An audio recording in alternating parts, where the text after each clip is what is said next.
France's population policy. As you can see from this DTM, in the early 1900s, France experienced little to no growth in their population, thus prompting the government to institute a pro-natalist policy in which they encouraged more births from families.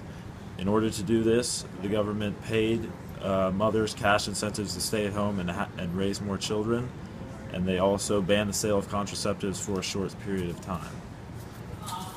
As you can see in the graph, beginning around the 1930s and 1940s, we see a growth in population due to the pro-natalist policy, which was enacted in 1939.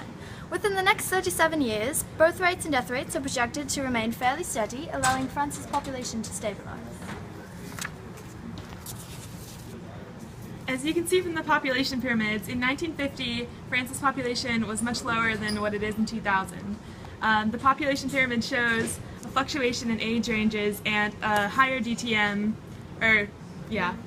dependency ratio, than in 2000. So the baby boom in 1950 caused this generation to grow up, and France has now entered stage 4. Over this time, the fertility rate also saw a boom in fertility in the mid-1900s and then decreased, and now has begun to stable out with the pro-natalist policy.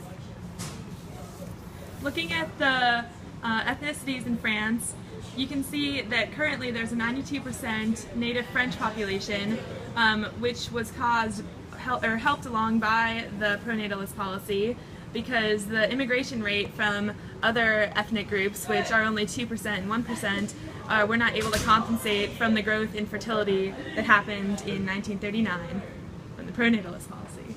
Oh yeah.